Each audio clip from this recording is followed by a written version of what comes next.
Gizem Köseoğlu Yılmaz ben.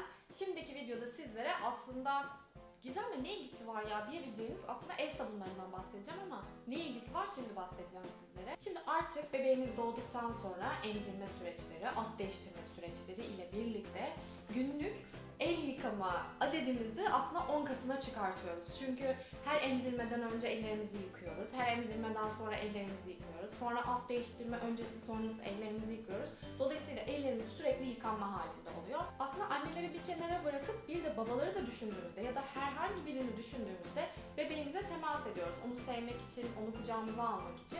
Hem ellerimiz hem cildimiz hem de aslında bütünüyle bizim doğal ürünlerle, herhangi bir katkı maddesi olmayan ürünlerle bebeğimize dokunmamız çok önemli. Evet, burada da 2 tane ürünü var şu anda yanımda. Neden diyeceksiniz? Çünkü bunları ben evde kullanıyorum. Yani tanıtım amaçlı kenarda tuttuğum bir ürün değil, evimizde kullanıyoruz bunları. Şimdi 2 tane var sabun burada gördüğünüz gibi ama sadece 2 tane değil, oldukça çeşitli Insia'nın ürünleri. Peki neden diyeceksiniz? Şimdi biliyorsunuz ki genel olarak evlerimizde şöyle bir şey var. Herkes aynı sabunu kullanıyor. Şimdi düşünüyorum, benim cilt yapımla eşimin cilt yapısı ve çocuklarımın cilt yapısı bir değil aslında. Neden biz aynı sabunu kullanıyoruz? Yani benim işte cildim normal bir cilt, eşiminki kuru ve alerjik bir cilt. İşte çocuklarımınki daha değişik, mesela büyük oğlumun daha terleyen bir el yapısı var. Küçük oğlumun normal bir el yapısı var. Hepsi için sizce aynı ürün kullanmak çok doğru mu? Aslında değil. Insia da bunun için farklı cilt yapılarına uygun sabunlar üretmiş. Burada gördüğünüzün bir tanesi, hemen şöyle göstereyim. Bu zeytinyağlı arındırıcı sabun. Bu da yoğun nemlendiricili zeytinyağlı sıvı sabun. Şimdi arındırıcıyı mesela daha terleyen, daha böyle bakıma ihtiyacı olan, hani tamamıyla temizlenmesi gereken ciltler için uyguluyorsunuz. Burada gördüğünüz diğer yoğun nemlendiricili olanı da daha kuru ciltlere, daha böyle neme ihtiyacı olan ciltlere kullanıyorsunuz. Dolayısıyla her cilt yapısına cevap verecek farklı bir sabunla Insia karşınıza çıkıyor.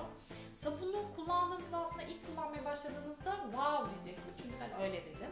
Biliyorsunuz benim Insia ile tanışma sonrasında ürünleri bir kullanma ve test etme sürecim oldu. O süreçte diğer kullandığımız sabunu hani kenara çekip kullanmaya başladım ve ilk kullanımda bile dedim ki ben ne kullanıyordum acaba? İçerisinde ne vardı? Çünkü gerçekten diğerinde katkı maddesi olduğunu bunu kullandıktan sonra algılayabiliyorsunuz. Ve hiçbir koruyucu içermediği için de yine her Insia ürününde olduğu gibi 3 ay içerisinde tüketmeniz gerekiyor. Ve bazen şunu da göreceksiniz. Biliyorsunuz bu pompalılarda dışarıya çıktığında ya da orada kaldığında böyle sabun kalır ama diğer markalarda herhangi bir kuruma vesaire hissetmezsiniz. Insia'da koruyucu madde olmadığı için orada eğer bir ufak bir miktar kalıyorsa o bile kuruyor hemen. Dolayısıyla herhangi bir koruyucusu yok. Herhangi bir parfüm vesaire de yok içerisinde. Hani böyle o alıştığımız çilek kokuları işte vesaire, esanslar yok. Sadece ve sadece içerisindeki bitkilerin kokuları var. Bence çok da iyi açıkçası.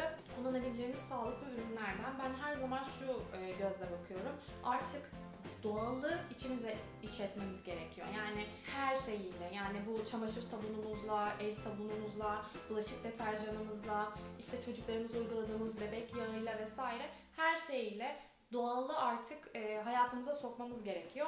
Ve bence hani genel olacak bu video içerisinde belki ama Insia bunu gerçekten tamamıyla yapabiliyor. Çünkü her noktada ürünü var.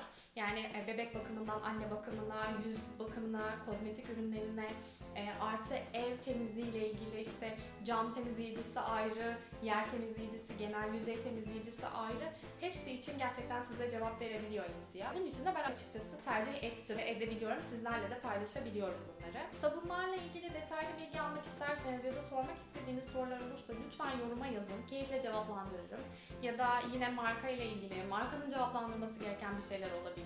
Bunları da yine yazabilirsiniz. Benim keyifle kullandığım, danışanlarıma, çevreme, arkadaşlarıma ve aileme önerdiğim sabunlardan, hatta hep şeyler geliyor, yorumlar geliyor arkasından. İşte Gizem sabunum bitti, Gizem işte kremim bitti, yağım bitti vesaire diye. Gerçekten çok keyifle kullanılan ürünleri var.